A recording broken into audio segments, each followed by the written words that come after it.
Hello everyone आज चाहिँ मैले क्लास 12 को एक्सपोनेन्शियल एन्ड लोगारिथमिक सिरिजको एउटा क्वेसनको डिस्कस गर्नेछु। सो हामीलाई चाहिँ क्वेसनमा चाहिँ 2/1 factorial plus 4/3 factorial plus 6/5 factorial plus up to infinity equals to e भनेर सो गर्न भनेको छ। सो यो टाइपको क्वेसनको लागि चाहिँ पहिला हामीले यो कुन सिरिज हो भनेर थाहा पाउनु पर्यो।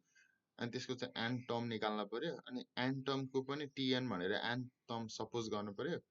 अनि चाहिँ टिएनको ठाउँमा चाहिँ 1 2 3 समथिङ भनेर भ्यालु सपोज गरे सरी भ्यालु राख्नु पर्यो एनको ठाउँमा। अनि लास्टमा चाहिँ एडिङ अल द टर्म्स भनेर गर्नु पर्यो।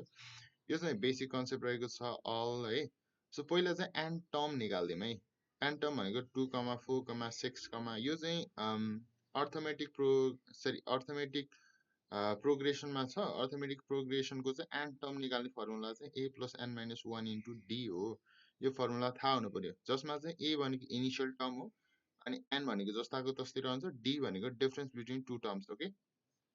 सो a भनेको चाहिँ इनिसियल, सो 2 4 6 मा चाहिँ इनिसियल भनेको चाहिँ 2 छ। सो 2 a को ठाउँमा भयो, n माइनस 1 जस्ताको तस्तै अनि इन्टु 2 डिफरेन्स चाहिँ 2 4 6 मा चाहिँ डिफरेन्स कति छ, 2 छ।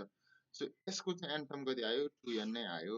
अनि 1 3 5 भनेपछि 2 2 को डिफरेन्स छ है। यो पनि के हो, अर्थमेटिक प्रोग्रेसन नै हो। सो यसमा पनि कुन फर्मुला नै लगाउनु पर्यो एन टर्म निकाल्दा, a plus n minus 1 into D. So 1 plus n minus 1 into 2। So 1 भनेको चाहिँ के हो, इनिसियल टर्म हो है, a हो। र 2 भनेको चाहिँ डिफरेन्स हो 1 3 5 है। ठिक छ, यसको यो टर्म यो आयो। अब टिएन भनेको चाहिँ यो दुवैवटा एन टर्मको चाहिँ एन टर्म हो भनेर मान्नु पर्यो। ठिक छ। सो टिएन इक्वल्स टु, अब हामीले के लेख्न पाइयो, यो 2 4 6 को एन टर्म हामीले के निकालेको, 2n निकालेको हो नि त। सो त्यसको ठाउँमा 2n निकाल्न पाइयो, 2n राख्न पाइयो। अनि 2n माइनस 1 को ठाउँमा चाहिँ 2n माइनस 1 फ्याक्टोरियल जस्ताको तस्तै है, पछि राख्ने हो। फ्याक्टोरियल चाहिँ एन टर्म निकाल्दै युज हुँदैन, यो टिएन इक्वल्स टु समथिङ गरेर लेख्दा चाहिँ युज हुन्छ है। सो अब हामीले यहाँ 2n माइनस 1 प्लस 1 गर्न पाइन्छ, किनकि अब हामीले यो डिनोमिनेटरमा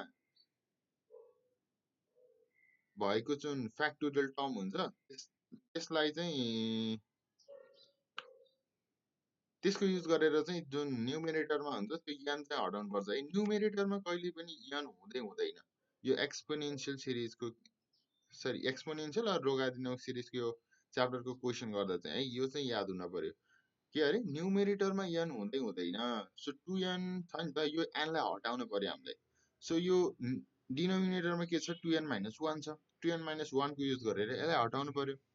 सो 2n माइनस 1 जस्ताको माइनस 1 गर्ने अनि प्लस 1 गर्ने। ठिक छ। अनि यो जस्ताको तस्तै भयो। अनि 2n minus 1 divided by 2n minus 1 factorial गर्न पाइयो। अनि यसलाई छुट्टाएर लेख्न पाइयो, plus 1 by 2n minus 1 factorial गरेर। अनि 2n माइनस 1 माथिको न्युमेरेटरको जस्ताको तस्तै। अब 2n माइनस 1 फ्याक्टोरियललाई कसरी लेख्न पाइन्छ, अब हामीले n लाई n minus 1 n minus 2 n minus 3 factorial अनि यसरी लेख्न पाइन्छ नि त।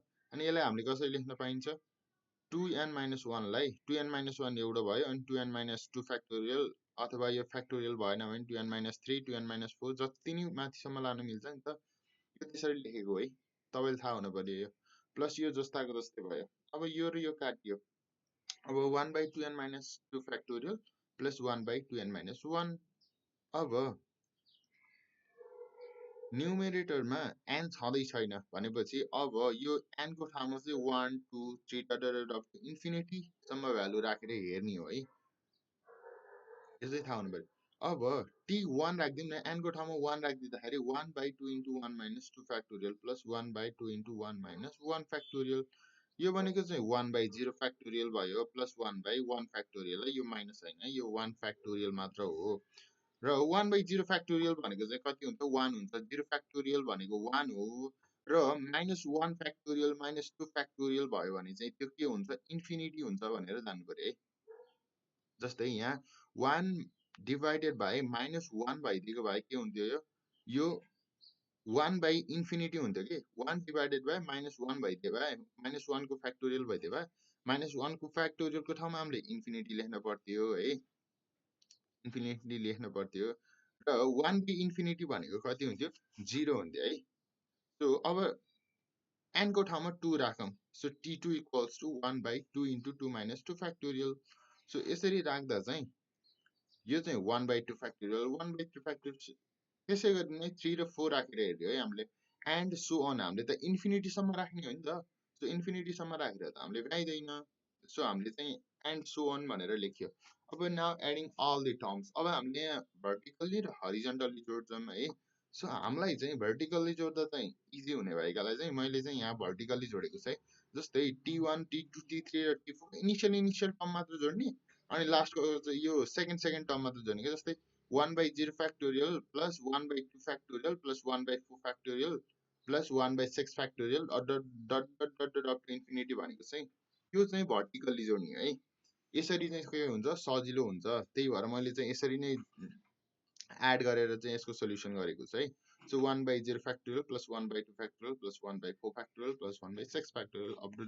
infinity प्लस जस्तो आएको त्यस्तै यो बिचको प्लस छ नि त यो बिचको है अनि 1 by 1 factorial plus 1 by 3 factorial गरेर गरेको छ है यहाँ हेर्न सक्नुहुन्छ 1 by 1 factorial plus 1 by 3 factorial plus 1 by 5 factorial यसरी अप टु इन्फिनिटीसम्म गरेको छ अनि 1 by 0 यो इनिसियल टर्म छ नि त यो ब्राकेट लागेको यसको चाहिँ एउटा फर्मुला नै छ है यो फर्मुला हुन्छ e plus e को पावर minus 1 by 2 प्लस यसको पनि फर्मुला छ e minus e को पावर minus 1 by 2 अब 2 र 2 यसबाट एलसिएम लिम है एलसिएम लिँदाखेरि e plus e को power minus 1 plus e minus e को पावर minus 1 भयो अब e को पावर minus 1 e को पावर minus 1 काट्यो अनि यो र e plus e 2e भयो अनि 2e by 2 यो जस्ताको जस्तै भएको थियो नि त अनि 2 र 2 काट्यो अनि e भयो and LHS has proved okay so यो चाहिँ यति नै हो र एक्सपोनेन्शियल सिरिजको चाहिँ अदर क्वेसनहरू जान्नु छ भने चाहिँ मलाई कमेन्टमा चाहिँ क्वेसन्सहरू चाहिँ लेख्न सक्नुहुन्छ र you can directly message me on TikTok okay